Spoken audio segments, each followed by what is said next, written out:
தேமுதிகவின் மகளிர் அணி தலைவி பிரேமலதா விஜயகாந்த் தற்போது உளுந்தூர்பேட்டையில் செய்தியாளர்களை சந்தித்து வருகிறார். அதன் நேரடி காட்சிகள். இன்னைக்கு பாத்தீங்கன்னா 6 கட்சி தலைவர்கள் மக்களை நேரடியா சந்திச்சுக்கிட்டு இருக்கோம். அந்த வகையில இன்னைக்கு ஒட்டுமொத்த மக்கள் திமுகவும் எங்களுக்கு வேண்டாம், அதிமுகவும் எங்களுக்கு வேண்டாம், தமிழ்நாட்டில் மாற்றம் வேண்டும் அப்படிங்கறத உறுதியா இருக்காங்க.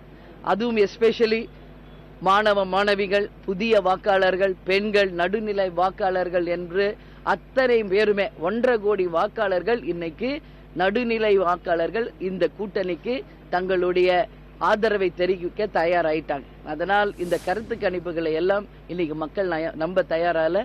இது உறுதியாக 19ஆம் தேதி தேர்தல் முடிவுகள் நிச்சயம் பிரதிபலிக்கும்.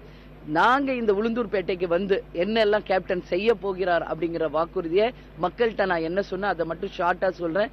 ஏன்னா ஒவ்வொரு ஊர்ல ஒவ்வொரு தேவைகள் இருக்கு.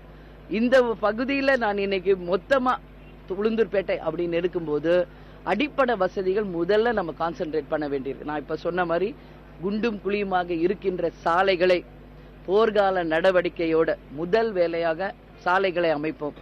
குடிதண்ணீர் பிரச்சனை எங்கெல்லாம் கவர்மெண்ட் ஹாஸ்பிட்டல் சீராக இயங்காமல் இருக்கோ அத்தனை கவர்மெண்ட் ஹாஸ்பிட்டலையுமே சீரமைச்சு எல்லா மக்களுக்குமே பயனளிக்கக்கூடிய செய்வோம்.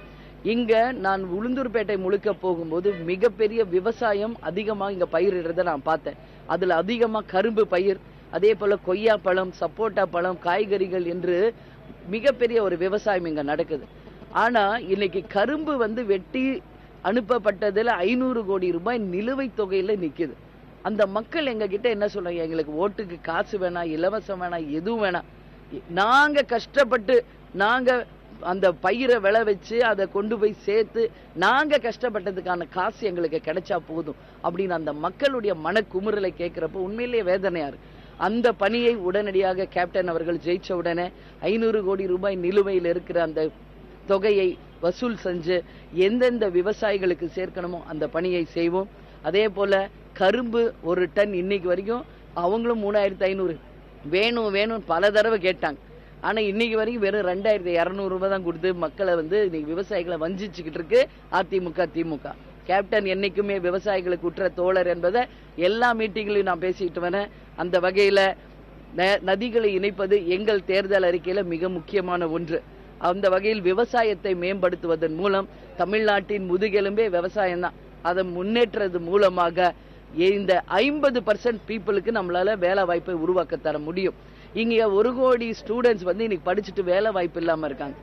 ஆனா இப்ப நான் வார்டுக்குள்ள போயிட்டு வரேன், கரண்ட் பில் கட்டுறதுக்கான ஆபீஸ் கூட 5 கிலோமீட்டர் தள்ளி போய் தான் கட்ட வேண்டியதா இருக்குன்னு எல்லாரும் எங்க கிட்ட குறை சொன்னாங்க. ஆனா தெருவுக்கு 4 டாஸ்மாக் கடைகளை மட்டும் திறக்கிறதுக்கு உங்களுக்கு பில்டிங் கிடைக்குது. ஒரு கரண்ட் பில் கட்டுறதுக்கான ஆபீஸ் மக்கள் அடிப்படை தேவைக்கு செய்ய வேண்டியதை இதுவரைக்கும் ஆட்சி செஞ்ச ஒரு திமுகவோ அதிமுகவோ இதுவரைக்கும் கொண்டு வரல. 5 கிலோமீட்டர் தள்ளி போய் கரண்ட் பில் கட்டிட்டு வரணும். கட்டலன்னா கரண்ட் கட் பண்றாங்க. எந்த வகையில இது நியாயம்? இது என்ன சுதந்திர நாடா என்னன்றதே புரியல. இந்த அளவு ஒரு கேவலமான ஒரு ஆட்சி தான் இந்த 2 கட்சியுமே நடத்திக்கிட்டு இருக்காங்க.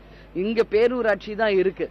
அந்த பேரூராட்சியை நகராட்சியாக மாற்றுவது எங்களுடைய முதல் கடமை. அதை கேப்டன் ஜெயிச்ச